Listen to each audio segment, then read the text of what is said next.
कि इंद्र अपनी सारी सत्ता को खो बैठे थे। सारी सत्ता इंद्र ने खो दी थी।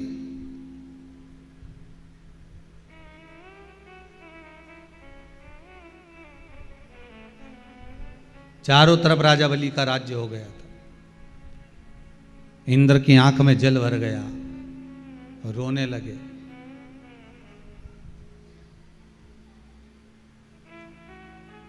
नैनों में अश्रु भरा गया, आंखों में आंसू, रो रहे हैं।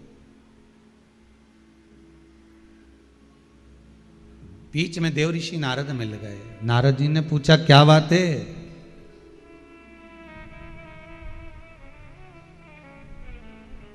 इंद्र, आज आप तो रोते हुए दिख रहा, हुआ क्या आपको?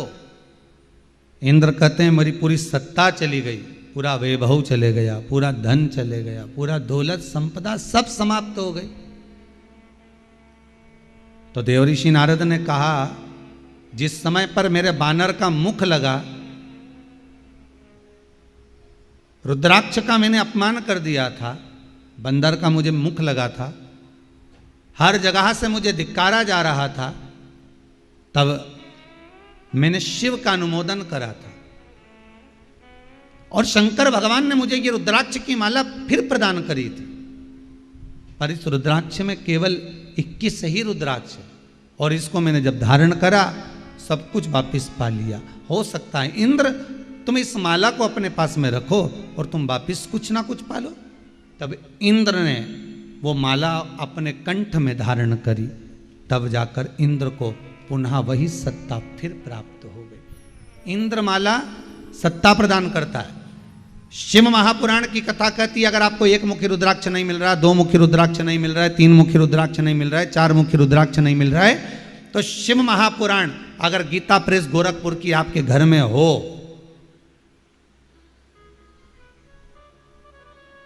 शिव महापुराण की कथा अगर आपके घर में शिव पुराण गीता प्रेस गोरखपुर की हो, तो विद्येश्वर संहिता में सारा की सारा वृतांत रुद्राक्षों का वर्णन किया गया है कि 1 मुखी से लेकर इतने मुखी तक रुद्राक्ष, 14 मुखी तक तो शिव पुराण के अंदर है। उसके बाद में जो मिलेंगे आपको स्कंद पुराण में मिलेंगे। तो 21 मुखी तक रुद्राक्ष का जो मंत्र है, उस मंत्र को भी आप प्रतिदिन, कितने मंत्र होंगे कुल मिला के, जम के बोलो, केवल 21। उन मंत्रों का भी अगर आप स्मरण कर रहे हो तो कहीं धन, व्यापार, सत्ता अगर चली भी गई है तो वो वापिस आ सकती है, मात्र मंत्र के स्मरण से, मात्र मंत्र के स्मरण से।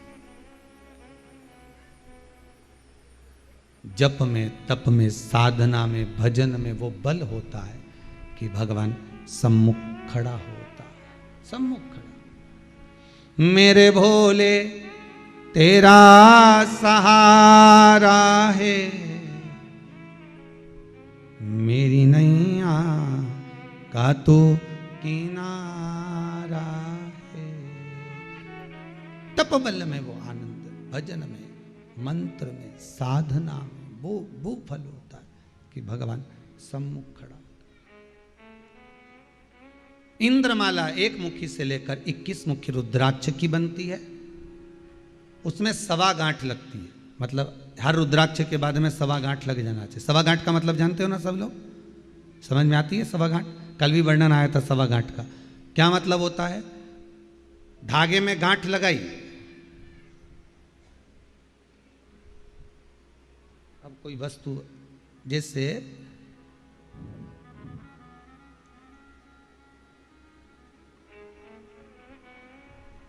एक धागे में ये गांठ लगी हुई है, ठीक है, एक गांठ लगी, एक उस गांठ के बाद में जो दूसरी गांठ लगी वो भी गांठ ही कहलाएगी। पर गठान के ऊपर, गांठ के ऊपर दूसरी गांठ अगर लग जाए तो वो सवाया कहलाए। बस इतना ध्यान रखिए, इसको कहते 1.25 गांठ। कल आपको कथा में वर्णन किया था, 9 रुद्राक्षों का जो वर्णन किया था, कौन कौन से थे?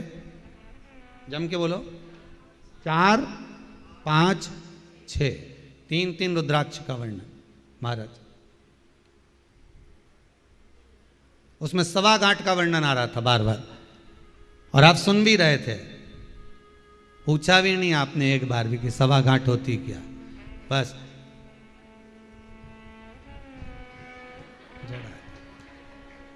अब रुद्राक्ष तो बता दिया, पर अब एक दूसरे से कह रहे कि ये सवा गांठ होती क्या है, मैंने कहीं सुनी भी नहीं ने पढ़ी भी नहीं। अब महाराज तो बता दिया, अब अपन करें तो करें कैसे। तो गांठ के ऊपर जब गांठ चढ़ जाए तो वो सवाया हो जाती।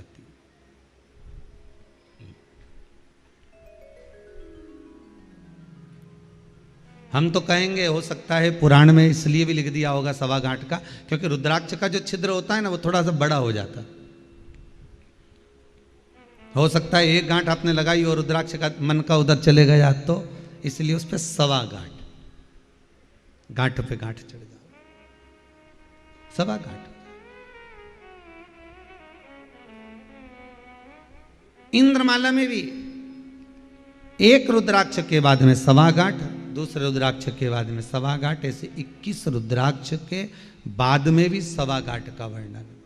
ये इंद्रमाला कहलाती। शिव महापुराण की कथा कहती है इंद्रमाला।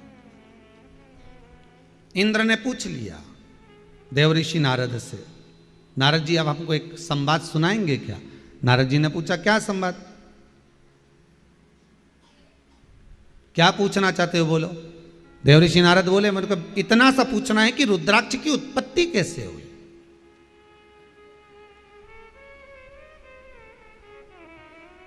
ये रुद्राक्ष हुआ कैसे है, ये रुद्राक्ष की उत्पत्ति कैसे हुई है। तब देवर्षि नारद ने इंद्रदेव को रुद्राक्ष के प्रकट होने की कथा कहना प्रारंभ किया। बहुत ध्यान से सुनिएगा महाराज। एक कथा तो हमको शिव महापुराण में मिल जाती है कि माता सती के याद में, वियोग में भगवान शंकर एकांत में बैठकर जब तप साधना में डूबे हुए थे, उस तप साधना में माता सती की जब याद आ जाती है, उस तप साधना में माता सती का जब स्मरण आ जाता है, तो शंकर के नयनों से अश्रु गिर जाता है।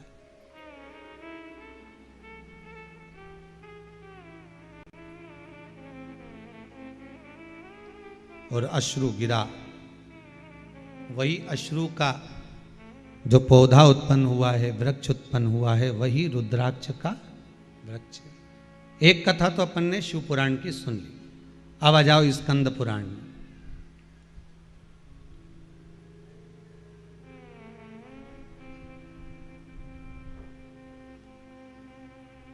महाराज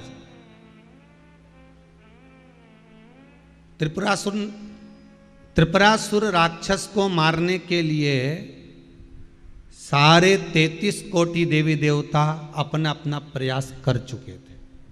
कहीं कहीं का असुर राक्षस ऐसा होता है जिसको मारने के लिए संपूर्ण देवताओं ने अपना प्रयास कर लिया, परंतु वो त्रिपुरासुर नहीं मरा। शिव जी का एक नाम है क्या, त्रिपुरारी। वो केवल इस त्रिपुरासुर को मारने के लिए भगवान का नाम पड़ा।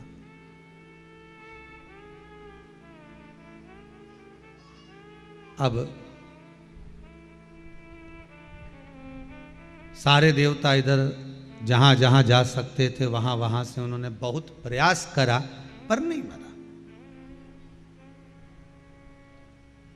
इस त्रिपुरासुर की कथा से हमको एक सीखने को मिल रहा है, जो भगवान देवऋषि नारद इंद्र को समझा रहे हैं, उससे हमको एक सीखने को मिल रहा है।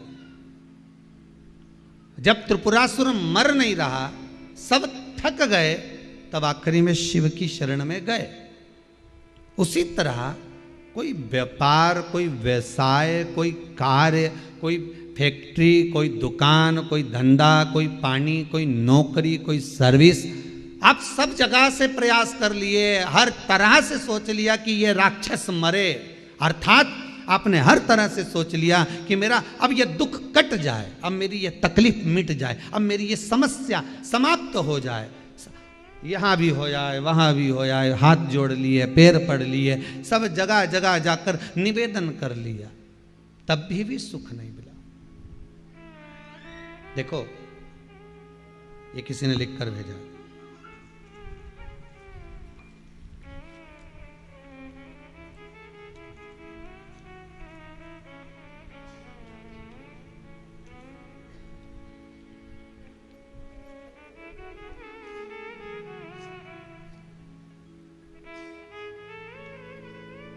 अदिति पंचाल हैं कोई उज्जैन से, उन्होंने लिखा है ये पत्र बच्ची ने।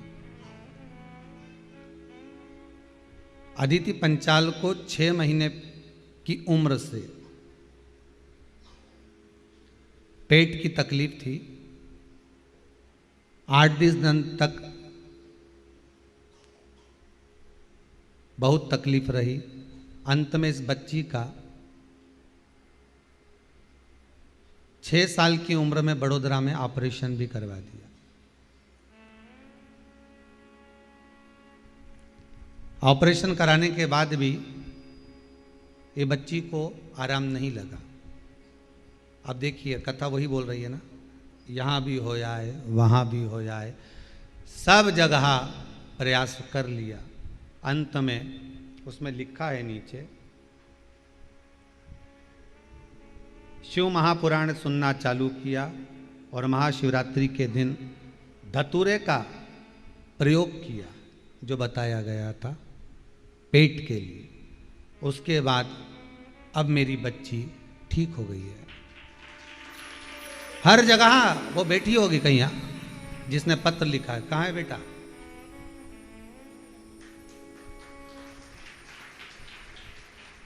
अब ठीक हो आप? पूरा आराम लगा है आपको? नमः शिवाय। आप ही का नाम अदिति है? पिताजी का नाम? बहुत बहुत धन्यवाद बेटा, बैठिए। बाबा ने आपको स्वस्थ करा, बाबा से यही निवेदन। शिव महापुराण की कथा कह रही है। इस कथा से इंद्र और ये देवर्षि नारद और इंद्र के संवाद से हमको सीखना है। भटक लिए जहां तहां, देख लिए। त्रिपुरासुर राक्षस को मारने के लिए, असुर को मारने के लिए सारे प्रयास कर लिए गए। हर तरह के प्रयास करने के बाद भी, हर तरह के प्रयास करने के बाद भी त्रिपुरासुर नहीं मरा।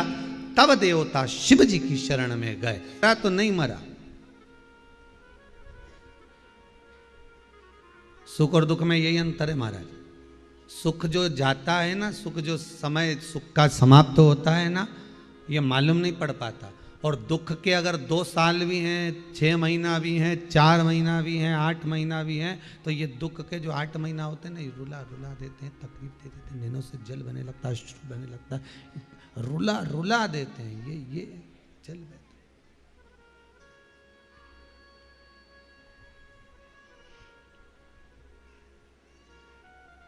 पर भगवान से निवेदन करते रहना,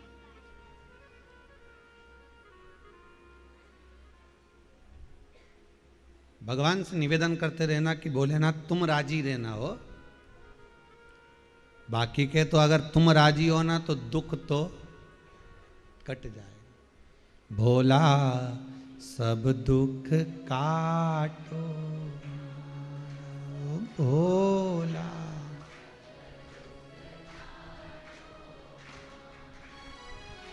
शिव शंकर जपू तेरी माला, भोले बाबा जपू तेरी माला, भोला सब दुख काटो, ओ भोला सब दुख काटो मारा। हे भोलेनाथ, हे त्रिकालदर्शी, हे कैलाशी, हे अविनाशी, ये दुख जो आन पड़ा है,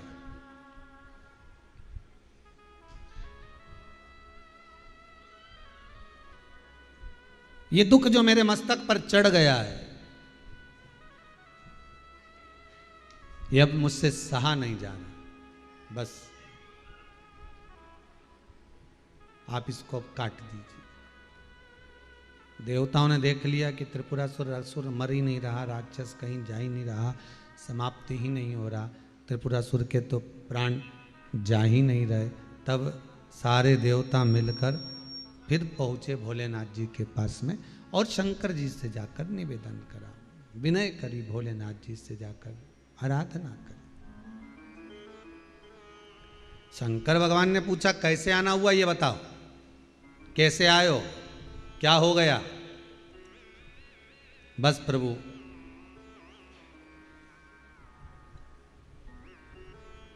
थोड़ी अर्जी लेकर आए।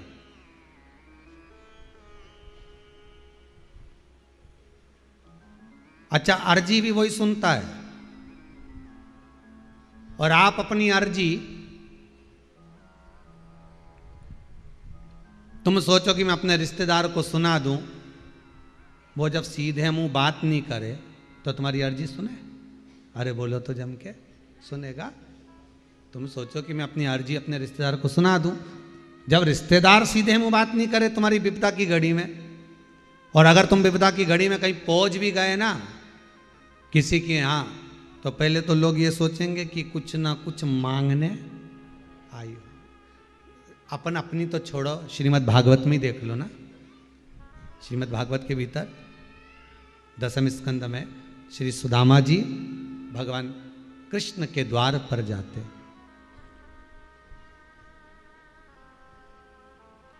आवाज लगाते, नातिक भिक्षुक खड़ा विप्र सुदामा नाम, हमें बताया कुछ नहीं और कहता प्रभु से काम। नातिक दरवाजे पर भिक्षुक खड़ा है, विप्र सुदामा नाम है। हमने बार बार उससे पूछा है, बहुत सारी बातें हमने उससे करी है, बहुत कुछ हमने पूछा है उससे, और हमको तो लगता है बहुत तन पर कपड़ा नहीं है, एक पिछोड़ा पड़ा हुआ है, सिर पे एक पाग बंधी हुई है, वो भी 50 जगह से फटी हुई है। हमको तो लगता है मित्र कह रहा है, पर मित्र मित्र नहीं है, मांगने के लिए आया हो। ये मित्र वगैरह नहीं है, ये तो मांगने के लिए कोई प्लानिंग करी होगी, कोई विचार करा होगा कि चलो द्वारकाधीश के पास चलते हैं, ब्रजवासी है, वृंदावन के रहने वाले हैं, यहाँ आकर बस गए, अपन भी कह देंगे कि हम भी ब्रजवासी हैं, हम भी ठाकुर जी के साथ में रहे हैं, चलो जरा चलो लेते। दुनिया के लोगों की आदत होती है, द्वारपाल कह रहे हैं, दुनिया के लोगों की आदत होती है कि जब व्यक्ति के पास में धन आ जाता है तो रिश्तेदारी ज्यादा ज्यादा बढ़ जाती है।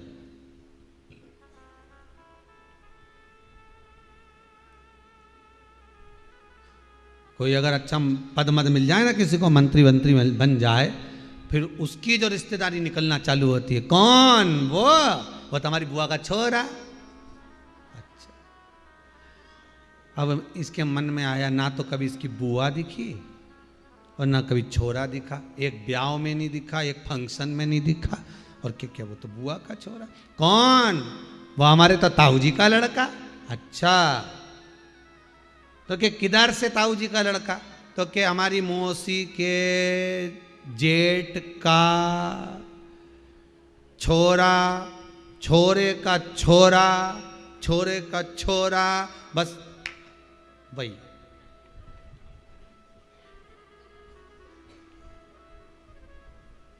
अब वो छोरा ही छोरा कहती रहे तो मुंडा से निकल जाता छी छोरा। अब वो छोरा छोरा बोलते जा।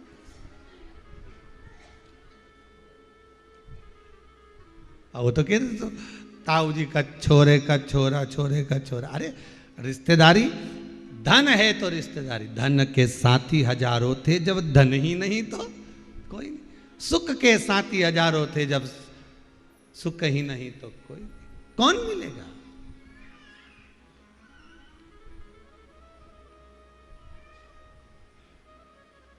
संबोधन देखिए हमारा, ये हमारा परिचित है, ये हमारा रिश्तेदार है, ये हमारे नातेदार है, ये हमारा कुटुंबी, ये हमारा परिवार वाला, ये हमारा सगा संबंधी। धन का, और जैसे ही तुम्हारे पास में से धन गया, जैसे ही तुम्हारे पास में से सत्ता गई, जैसे ही तुम्हारे पास में से वैभव गया, जैसे ही तुम्हारे पास में से दौलत गई, फिर कोई नहीं पूछेगा। फिर तो जो तुम्हारे अपने भी हैं, हम तो उनको पहचानते ही नहीं है। कई साल हो गए उनसे मिले हुए, आज तक हम तो जाते थे तो ही नहीं मिल पाते थे, अब क्या पहचाने उनको संबंध।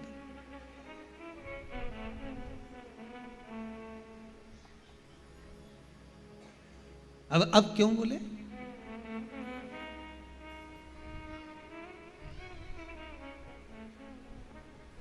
जब कोई नहीं आता मेरा भोला आता है, मेरे दुख के दिनों में वो बड़ा काम आता है, मेरे दुख के दिनों में वो बड़ा काम। बस शिव तुम्हारे सम्मुख में, शंकर तुम्हारे दरवाजे पर, शिव तुमने याद किया और शंकर तुम्हारे दरवाजे पर आए। मेरा ओगड़दानी, मेरा त्रिकालदर्शी, मेरा कैलाशी, मेरा अविनाशी, मेरा शिव तुम्हारे चौखट तुम्हारे सामने होगा। हृदय से याद किया जाए। दुख आया तब याद आया, देवताओं से नी सधी, देख लिया अपने से नी मरने वाला, तब इन्होंने शंकर जी को याद करा। भोलेनाथ के पास चलिए, वो साधेगा। दुख आएगा, विपदा आएगी। संसार में अगर जन्म लिया है, मनुष्य की देह मिली है, चाहे साधु हो, सन्यासी हो, तपस्वी हो, साधक हो, उपासक हो, भगत हो, चाहे संसार में रहने वाला मानव हो, प्रत्येक मनुष्य जो भूमि पर जन्मा है उसको सुख भी मिलेगा तो दुख भी मिलेगा।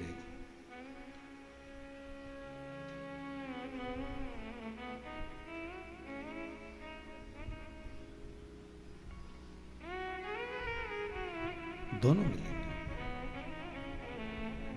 सुख है तो दुख है, मान है तो अपमान, दिन है तो रात है, सुबह है तो शाम।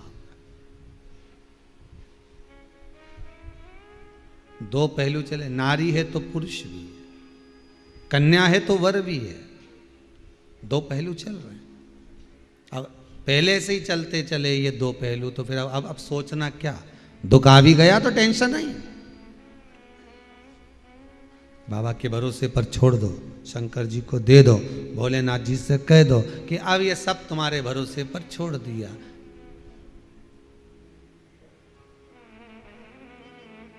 तुम्हें अपना बना बैठे जो होगा देखा जाएगा। अब हमारे को, अब हमने सोचा ही नहीं कि अब ये दुख आया है तो कैसे निपटेगा, अब तो तुम निपटाओ।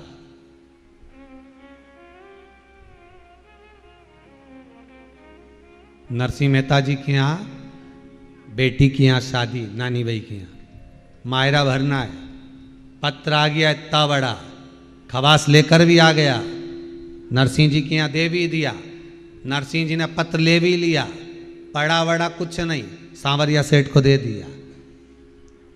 पत्र आया है बेटी के घर से, पढ़ना ही नहीं आए मेरे को तो तुम ही पढ़ लेना। भगवान भी मन में सोचे, बताओ ये अनपढ़ के चक्कर में मैं चक्कर में फंस गया।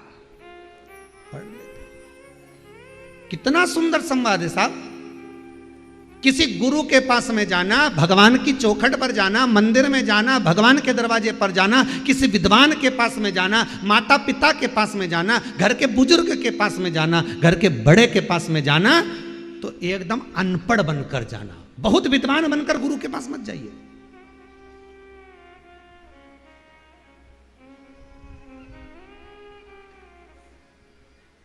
बहुत विद्वान बनकर कभी मत जाना।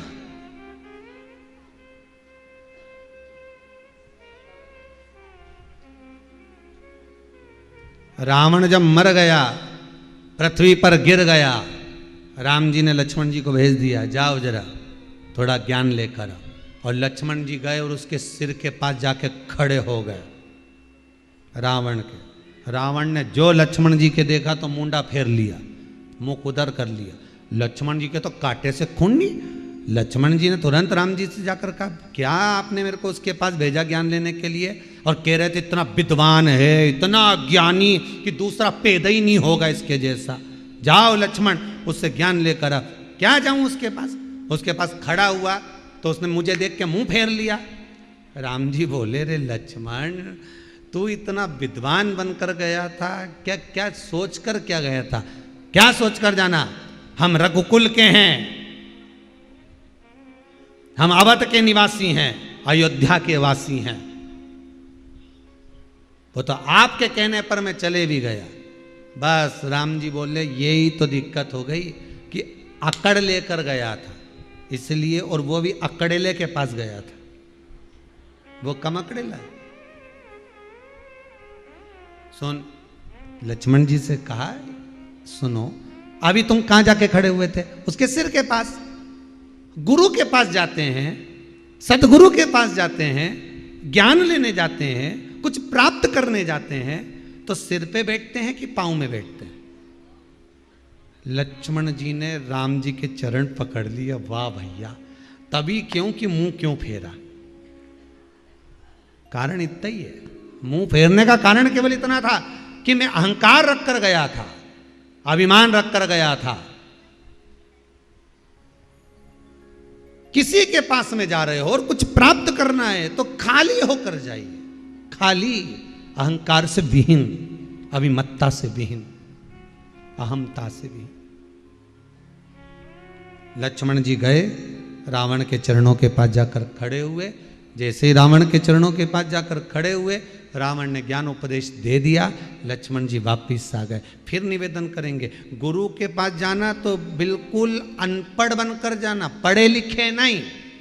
हमें तो बहुत आता है, सारे वेद पुराण हमने पढ़ लिए, सारे शास्त्र हमने पढ़ लिए, हमने तो एक एक जगह छाट छाट के पढ़ा, हमने तो एक एक चीज निकाली, हमने तो ये करा। तुम विद्वान बनकर मत जाओ, अज्ञानी बनकर जाओ।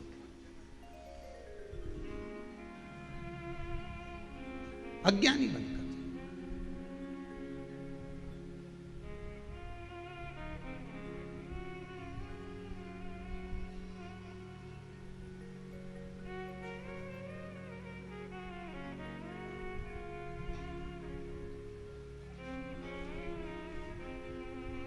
एक चेला गुरुजी के पास जाके बोला, गुरुजी गुरुजी, गुरुजी बोले बोलो, हमें गुरु मंत्र दे दो। गुरुजी ने उसके कान में मंत्र दे दिया, ओम नमः शिवाय। चेला बोला ये तो हमको पहले से याद था।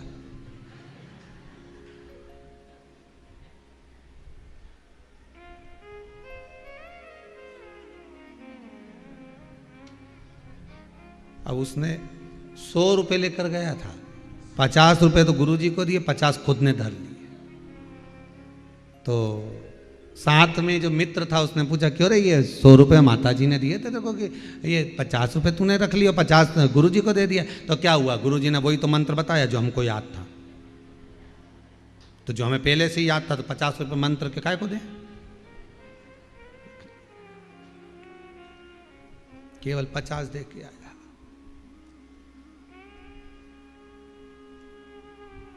अब गुरुजी ने इतना सरल मंत्र क्यों दिया कि व्यक्ति को दिन भर काम धंधा पानी रहता है, दिन भर व्यक्ति व्यस्त रहता है, चलो कम से कम ये मंत्र दे दूंगा तो सरल मंत्र जपता रहेगा, ओम नमः शिवाय बजता रहेगा, और बजता बजता बजता बजता एक दिन इसको भगवान मिल जाएगा। अब उन्हें तो सरल भाषा में दे दिया, अब उनको क्या मालूम था कि ये बताओ, ये सोचे कि ऐसा मंत्र तो हमको याद था पहले से।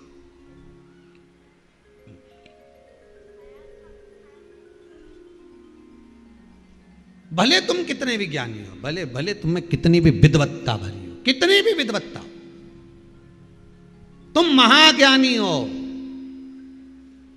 तो भी भगवान की कथा में जब जाओ, गुरु के दरवाजे पर जब जाओ, परमात्मा की शरणागति में जब पहुंचो, घर के बुजुर्गों के पास, घर के बड़ों के पास जाकर जब तुम बैठो, तो एक बात का अनुभव रखिएगा, एक बात अपने जीवन में उतार कर रखिएगा कि हमें कुछ भी नहीं आता। जब बड़ों के पास बैठोगे तो कुछ सीखने को मिलेगा, गुरु जी के पास बैठोगे तो कुछ ग्रहण करने को मिलेगा, कुछ पाने को मिलेगा।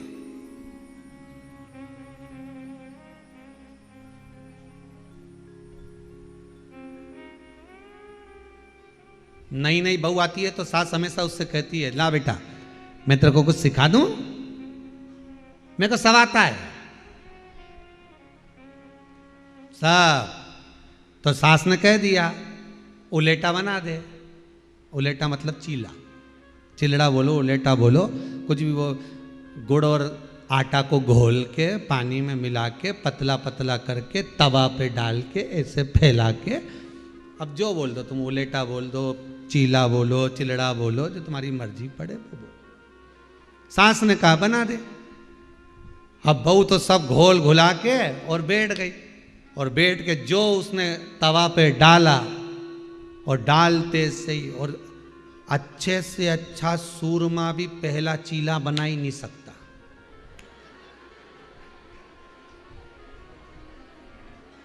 अच्छे से अच्छा सूरमा भी नहीं बना सकता, भले तुम घी उंडेल दो, चाहे कितना भी घी डाल दो, पर पहला तो वो जो खर्चा से, अरे कई कई का तो जिंदगी निकल गई साहब, कई कई माताएं के बाल धोला हो गया पर अभी तक नहीं बना। जब बनाने बैठी तो पहला तो इतने में सास भी बस तैयारी में थी, बन गया, बस मम्मी बनी रहा, और उसने सब ये सब भेला हो गया। उसने करी क्या, अब नहीं बहुत ही, उसने कहा चूल्हा में डाल दो। उन्हें धड़ से निकाले चूल्हा में डाल दो। सास ने पूछा क्यों, बनना क्या? ऐसा केवल एक जगह नहीं हुआ, एक हमारे मित्र रहे थे, वहाँ उनकी शादी हुई, घर में दुल्हन आ गई, तो हमने कहा चलो भाभी जी आइए, पुराने समय की बात है। तो मित्र ने कहा क्या खाओगे, तो मैंने कहा चिलड़ा ही बना लो। अब भाभी जी ने घोल बनाया और जो पहला चीला डाला, दादा भजिया अच्छा बन जाता, वो तो ऐसा लड्डू बन गया, उसको खोद के पूरा। अब नहीं भटकूंगी मैं, त्रिपुरासुर का आप संहार कर दो। भगवान ने कहा ठीक है। शंकर भगवान ने एक विचार करा और ब्रह्मदेव और भगवान विष्णु को बुलाया, आप पधारो, आप आइए। भगवान नारायण पधारे, भगवान ब्रह्मदेव पधारे। क्या बात है स्वामी, क्या हो गया? भगवान बोले कि बस बात इतनी सी है कि भगवान विष्णु से कहा आपके पास में सुदर्शन चक्र था, क्या त्रिपुरा को आपने क्यों नहीं मारा? अरे सुदर्शन चक्र भी वहां काम नहीं करा।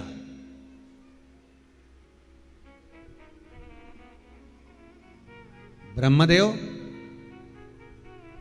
आपके कमंडल में तो जल था, हाथ की हथेली में जल लेकर श्राप दे देते, भस्म कर देते, हो जाता। जल भी काम नहीं करा।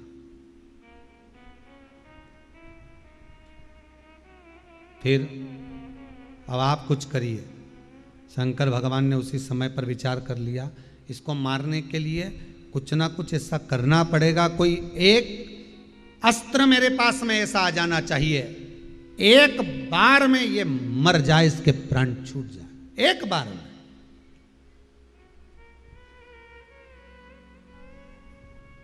और वो अस्त्र का नाम था अधूरा अस्त्र।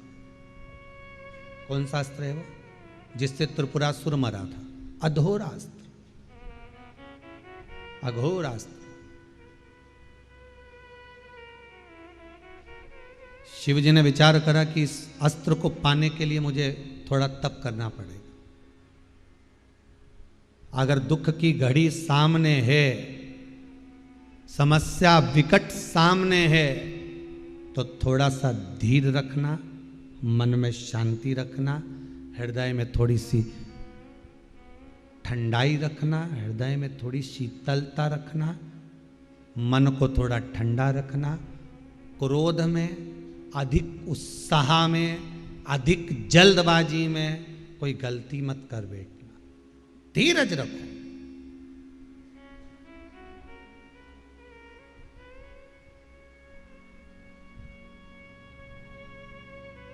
राम जी चाहते तो रावण को तो 1 मिनट में मार देते। बोलो मारते कि नहीं मारते? गए, बाण उठाया, छोड़ा और मर गया रावण। क्या जरूरत थी बंदरों की सेना, बानरों की सेना ले जाने की?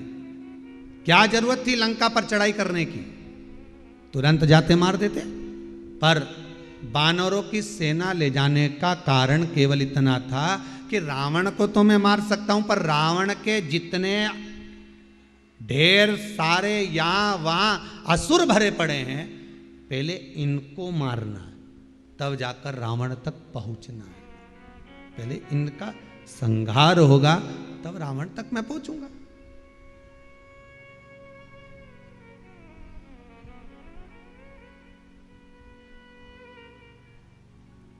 सबको साफ करते करते, सबको। तो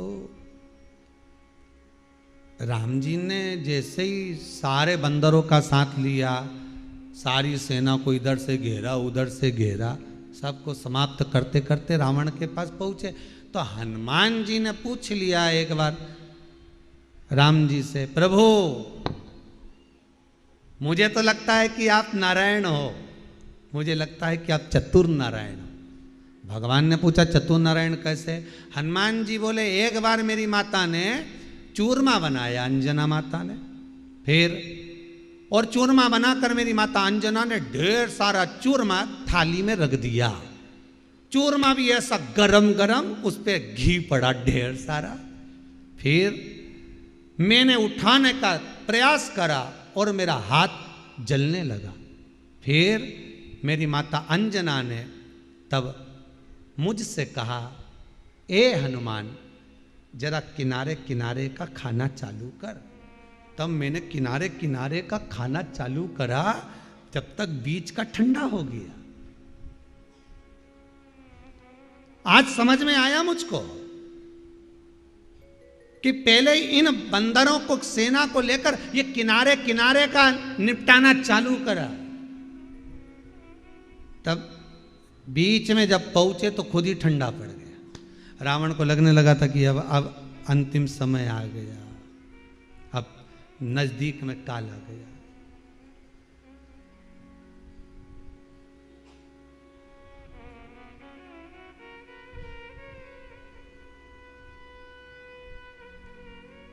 और अच्छे से समझ लो, चोट लगी है यहां, ठीक है, डॉक्टर सफाई कहां करता है? वहीं पे करेगा क्या? सफाई कहां करेगा? पहले डिटॉल लेकर फिर उसके पास पास में, आसपास में पहुंचेगा। वहां तक तो बाद में पहुंचता है, घाव तक तो बाद में पहुंचेगा। घाव तक तो बहुत आखिरी में पहुंचेगा। पहले आसपास में सफाई करेगा तब जाकर घाव तक पहुंचेगा। उसी तरह इस मन को भी ले जाना भगवान तक थोड़ा सा कठिन है, पर पहले थोड़ा सत्संग में लगाओ, भजन में लगाओ, कीर्तन में लगाओ, स्मरण में लगाओ, तब धीरे धीरे धीरे धीरे ये मन तब भगवान की भक्ति तक पहुंच जाएगा, शिव तक पहुंच जाएगा, और आखिरी में शंकर आपके सम्मुख में खड़ा मिल जाएगा, शिव तत्व आपके सामने होगा।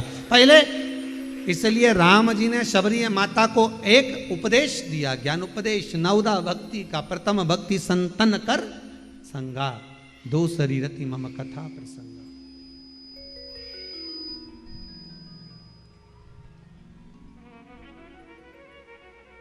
अगर आपने सत्संग सुना है, स्मरण करा है, तो शिव मिलेगा, आखिरी में मिलेगा शंकर।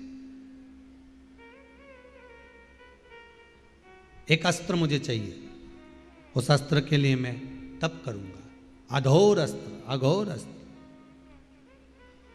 और अघोरास्त्र को पाने के लिए, अघोरास्त्र को प्राप्त करने के लिए शंकर भगवान ने तप करने के लिए बैठ गए। तप करने के लिए बैठे, और जैसे ही भोलेनाथ जी तप करने बैठे, कहते हैं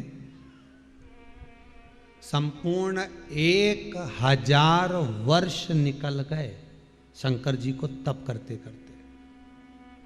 कितने वर्ष निकल गए? 1000। ये देवता जितने थे नहीं सारे, इनको टेंशन बढ़ गया कि ये तो बैठ गए तप करने के लिए, अब युद्ध का समय, और ये आंख बंद करके बैठे। शंकर भगवान को सूचना मिल गई कि देवता कह रहे हैं कि ये नेत्र बंद करके नयन चुराकर तप करने बैठ गए। मात्र 3 दिन शंकर भगवान को हुए थे नेत्र बंद करे हुए। शंकर जी ने नेत्र खोल लिए, और अब शिव जी ने नेत्र नहीं बंद करे, नेत्र खोलकर साधना करी। आंखों की पुतलियां, आंखों की जो पलक होती है, ये भी नहीं झपकी। कितने वर्ष तक? 1000 वर्ष।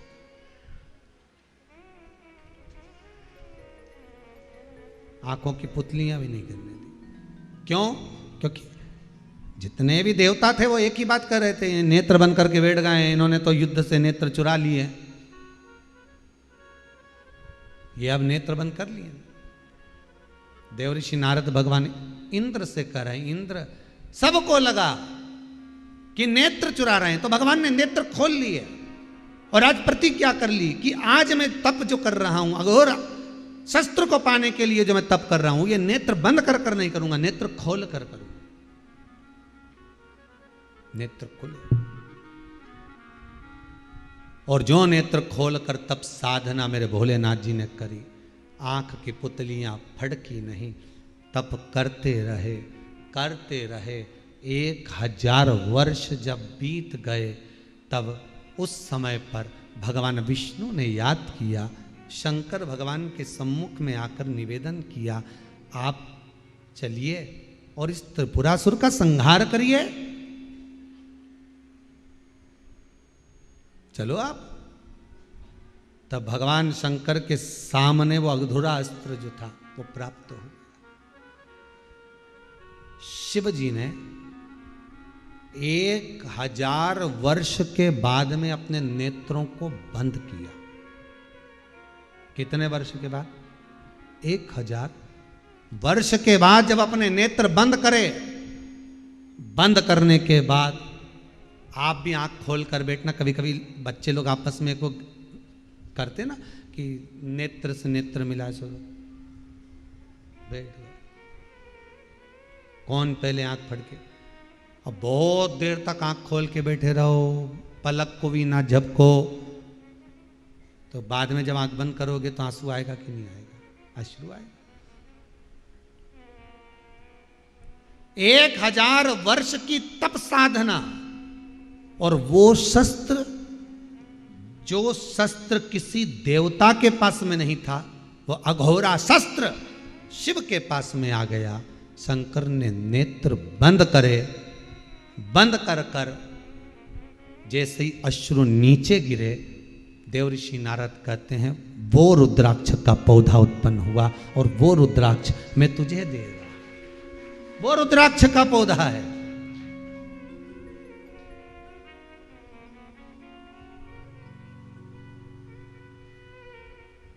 शिव पुराण में लिखा है, सती के वियोग में शंकर भगवान सती की याद में तप करते करते, साधना करते करते जो अश्रु गिरा, वो रुद्राक्ष। स्कंद पुराण कर रही है, देवऋषि नारद जो सुना रहे हैं। तो किसी ने पूछ लिया एक बार कि नारद जी ये चरित्र सुना रहे हैं, शिव पुराण ये चरित्र कहती है, इन दोनों में से प्रामाणिकता किसकी है? तो शिव पुराण की कथा कहती है एक सतयुग नहीं हुआ, एक त्रेता, एक द्वापर, एक कलयुग नहीं हुए, हजारों कलयुग निकल गए, हजारों सतयुग निकल गए, हजारों द्वापर निकल गए, हजारों त्रेता निकल गए। ये किसी त्रेता की कथा है, तो ये किसी त्रेता की कथा है। कथा वही है, पर अलग अलग समय पर अलग अलग।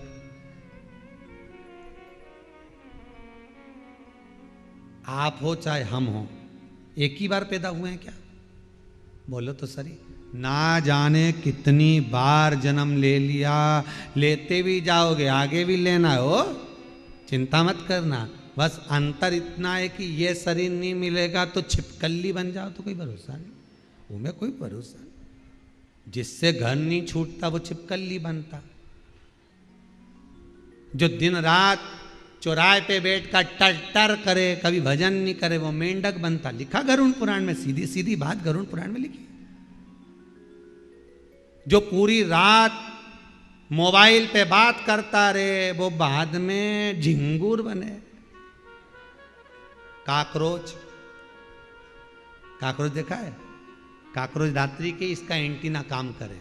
काकरोच के 2 बाल रहे नहीं सामने मूंछ का, तो ये एंटीना इसके रात के ही काम करो। रात के ही ये भी बोले, रात भर जगे, तुम सो ने काकरोच जगे। बस तो जो रात भर मोबाइल पे बात करे तो समझ लेना अगला जन्म काकरोच भाई होगी।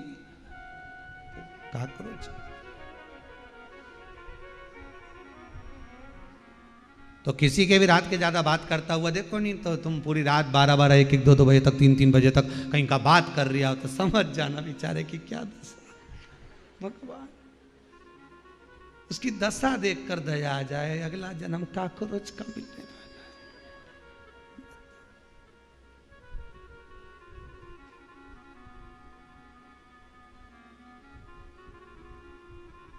जो दूसरे का सामान खा जाए, किसी ने साड़ी दी थी पहनने के लिए, बाद में कि मेरे को तो मिल ही नहीं रही, साड़ी खा गई, किसी का सामान खा गई, समझ लेना अगला जन्म सांप नागिन बनेगी।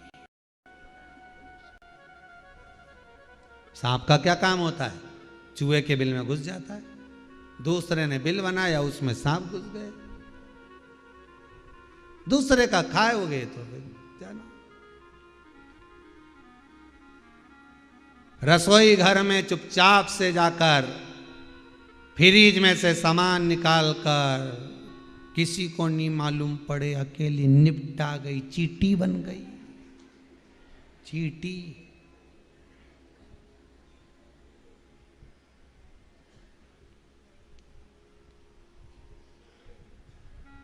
दिन भर छत पे खड़ी रही, छत पे ही कपड़ा सुखाए, छत पे ही बैठी रहे, टाइम ही नहीं नीचे आने का, हवा में खूब उड़े, मैं तो यूं कर लूंगी, मैं तो यूं कर लूंगा, भगवान के कबूतर बना दो, बना दिया। कितना मन तो है, एक आध बार जरा गरुड़ पुराण सुनेंगे, एक बार कभी योग लगेगा, अभी तो कुछ नहीं, अभी तो ये शिव पुराण ही काफी है तुम्हारे लिए। और कभी योग बनेगा जब देखेंगे, सुनेंगे, सुनना पर एक बार, और तुम्हारे यहां हो तो पढ़ भी लीजिए। और भी बहुत सारा लिखा है, एक एक का सबका निकलेगा हो, सबका।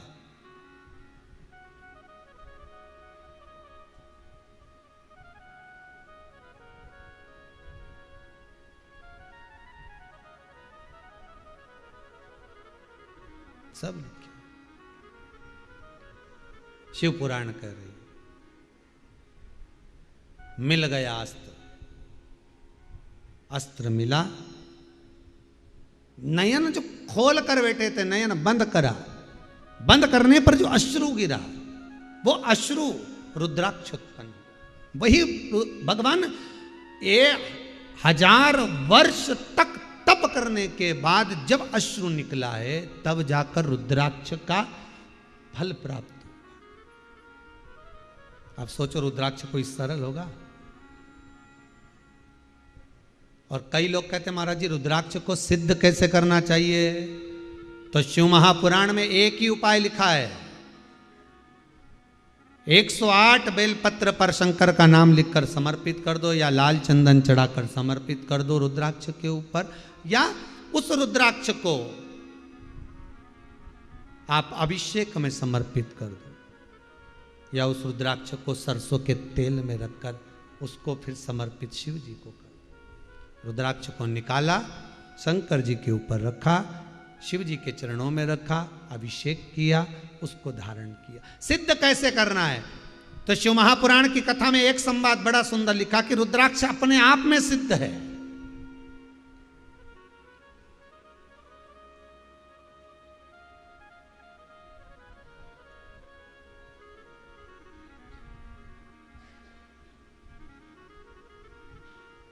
मुंबई में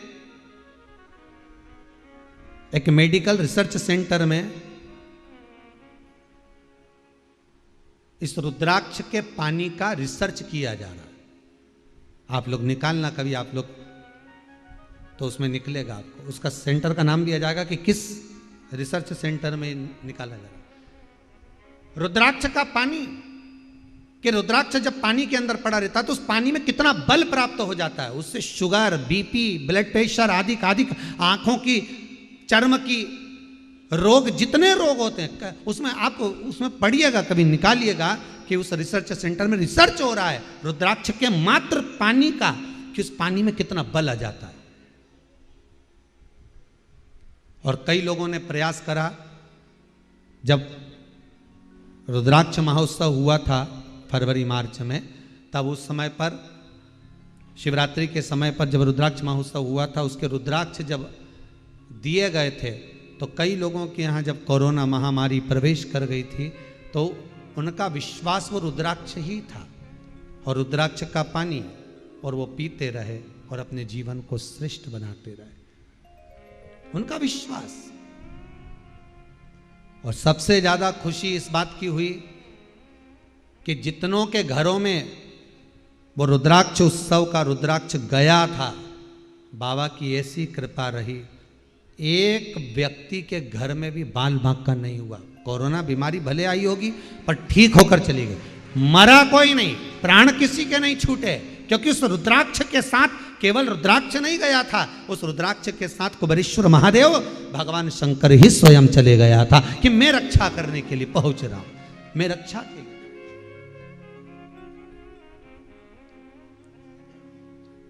शंकर खुद पहुंचा, शिव स्वयं गया।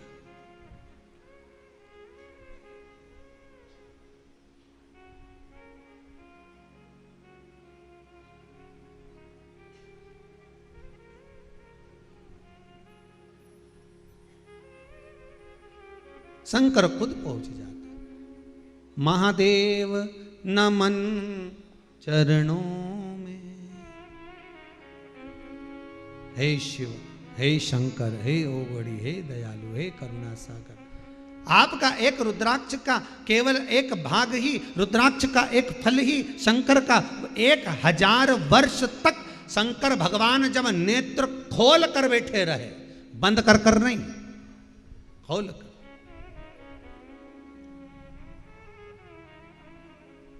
बहुत कम फोटो हैं भगवान शंकर के नेत्र खुले हुए, ज़्यादातर तो भगवान शिव नेत्र बंद करके बैठे, तब साधना में, आराधना में, भक्ति में रमे हुए। पर नेत्र खोल कर भी मेरा शंकर बैठे तो 1000 वर्ष तक नेत्र खोल कर बैठे रहे। और अंत समय में जब शस्त्र प्राप्त हो गया, अधोर शस्त्र मिल गया, उस त्रिपुरासुर को मारने के लिए जब प्राप्त हो गया, तब शंकर जी ने नेत्र बंद करे, उस शस्त्र को हाथ में लेकर तब जाकर रुद्राक्ष उत्पन्न हुआ। शिव पुराण कहती है जब रुद्राक्ष आपके कंठ पर हो, रुद्राक्ष का जल आपकी जिह्वा पर हो, रुद्राक्ष का जल जब आपके नयन पर हो, तो कुछ ना कुछ फल, जैसे शिव के पास में अधोर शस्त्र आया है तो शिव रुद्राक्ष कुछ ना कुछ फल तो देगा ही।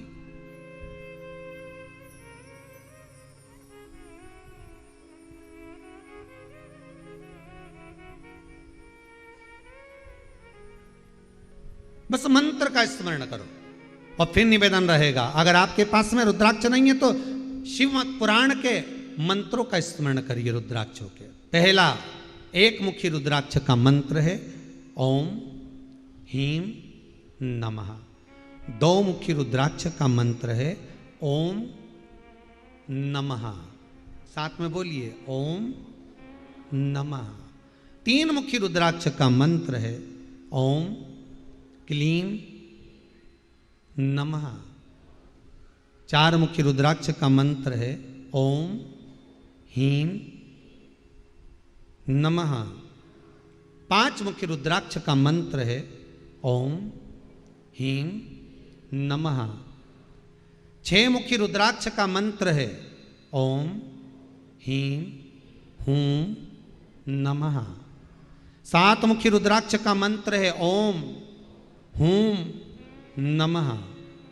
आठ मुखी रुद्राक्ष का मंत्र है ओम हूं नमः। नौ मुखी रुद्राक्ष का मंत्र है ओम ह्रीं हूं नमः। 10 मुखी रुद्राक्ष का मंत्र है ओम ह्रीं नमः। 11 मुखी रुद्राक्ष का मंत्र है ओम ह्रीं हूं नमः। 12 मुखी रुद्राक्ष का मंत्र है ओम क्रोम श्रोम रोम नमः। 13 मुखी रुद्राक्ष का मंत्र है ओम ह्रीं नमः। 14 मुखी रुद्राक्ष का मंत्र है ओम नमः। शिव महापुराण में 14 मुखी तक रुद्राक्ष का वर्णन है, इसलिए अपन ने 14 मुखी तक मंत्र का स्मरण करा। ये 14 मुखी तक 15, 16, 17, 18, 19, 20, 21 कितना रह गया? 7। 7 के जो मंत्र हैं कल की कथा में अपन स्मरण कर लें। एक मुखी रुद्राक्ष नहीं है आपके पास में, नहीं मिलता